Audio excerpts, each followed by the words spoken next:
Happy Makar Sankranti to all of you, happy khichdi to all of you. তো শুভ মকর সংক্রান্তি সবাইকে। আজকে পিঠে পার্বণের জন্য আমি বানিয়েছিলাম মালপোয়া আর মুগের ডালের পিঠে আর পাটিসাপটা, ক্ষীরের পাটিসাপটা আর গোবিন্দভোগ চালের নতুন গুড়ের পায়েস। তো তোমরা তো সবাই জানো আমাকে একা হাতেই সমস্ত কাজটা করতে হয়। তো সেই জন্য ২ টো ছানাপোনাকে ঘুম পাড়িয়ে দিয়ে এই ৪ টে আইটেম আমি করতে পেরেছি। তো ১ম এই খোয়া ক্ষীরটা ভালো করে দুধ আর চিনি দিয়ে নেড়ে নিলাম।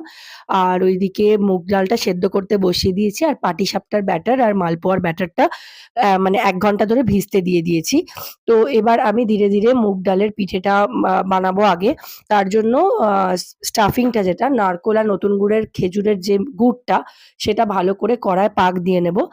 নাড়ুর মতন অনেকটা কড়া হবে না, কিন্তু মোটামুটি একটা পাক দেব।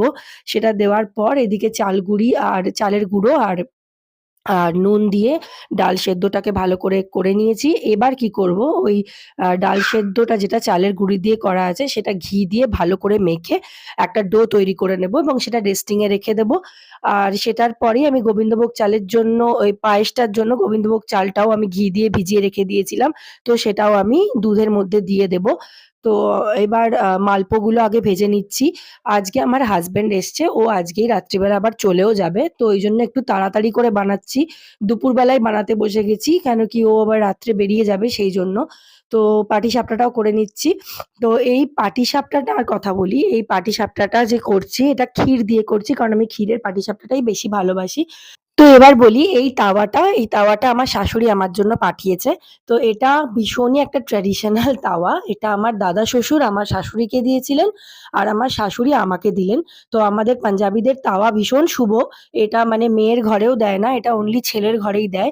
তো সেইজন্য শাশুড়ি এটা আমাকে দিয়েছে। তো এটার মধ্যে অনেক ইমোশনস জড়িয়ে আছে। এটা অনেক পুরনো। তো আমিও এটা খুব যত্ন করে রেখেছি। ঠিক যেরমভাবে আমার শাশুড়ি যত্ন করে এতদিন ধরে এটা ব্যবহার করেছে। আর এই তাওয়াটা এত ভালো, আমি রুটিও করি এটাতে আর এই পাটিসাপটাটাও করেছি।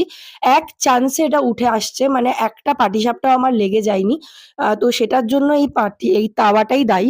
তো আমি এতদিন বিয়ের পর থেকে কন্টিনিউ প্রেগন্যান্ট ছিলাম। পরপর ২ টো বাচ্চা। তো সেইজন্য আমি প্রেগন্যান্সি নিয়ে পিঠে পার্বণটা কোনোদিন করতে পারিনি। আমাদের খিচুড়ি এই মকর সংক্রান্তির দিন সকালবেলা খিচুড়ি, তরকারি আর বেগুন ভাজা হয়। তো সেটা আজকেও আমি করেছিলাম। তো আমি এতদিনও সেটাই করছিলাম। তো এই বছর ১ম আমি ঝাড়া হাত পা, প্রেগন্যান্সি নেই। তো সেইজন্য এই বছর থেকে আমি পিঠে পার্বণটাও স্টার্ট করে দিলাম। তো একা হাতে সবকিছু করেছি তো সেটা তো একটু হার্ড ছিল। কিন্তু আমি তো জানোই প্রচন্ড প্রত্যেকটা মানে তেওহার, প্রত্যেকটা উৎসব নিজের মতো করে সেলিব্রেট করি এবং ভীষণ ভালোবাসি এগুলো করতে। এতটুকুও আমার আলিশ